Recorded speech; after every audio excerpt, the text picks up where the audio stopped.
Lai warns of Beijing Red Terror as Taiwan weighs safeguards.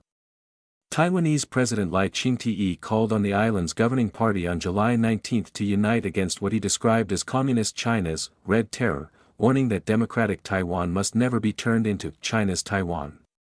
Speaking at the Democratic Progressive Party National Convention, Lai pointed to China's newly enacted Ethnic Unity and Progress Promotion Law as an escalation in Beijing's campaign to bring the self-governed island under its control.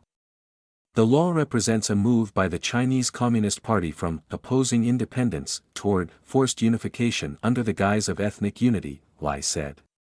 He accused Beijing of trying to place Taiwan within its ethnic policy system, expand legal pursuit beyond China's borders, and pressure people into censoring themselves.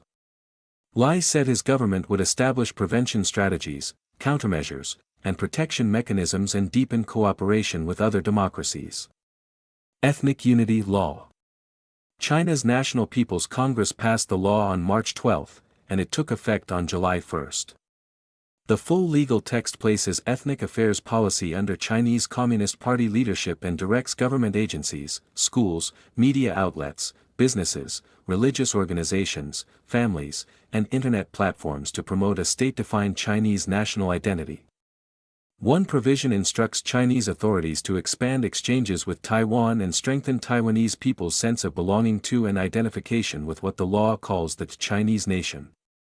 It also calls for promoting the position that people on both sides of the Taiwan Strait belong to the same Chinese nation and are both Chinese.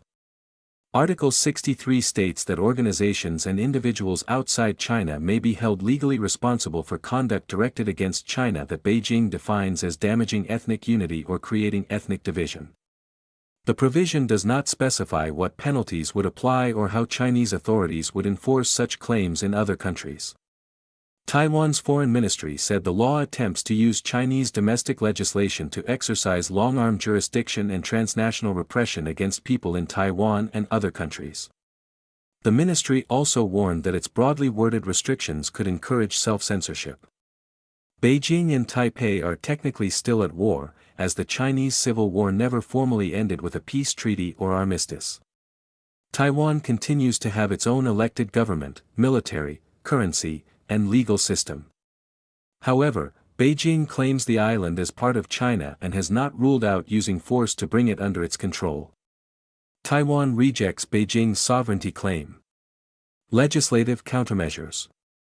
Lai did not specify the planned safeguards in his speech, but DPP lawmakers have proposed a three-part resolution outlining possible responses. The resolution condemns the Chinese law and calls on Taiwan's government to review its legal protections, penalize unlawful acts of assistance, strengthen risk warnings for travel to China and other countries, and help Taiwanese citizens and organizations assess potential dangers. It identifies travelers, companies, academics, and civic groups among those facing possible risks. It also calls for cooperation with like-minded countries against attempts by authoritarian governments to extend political control beyond their borders.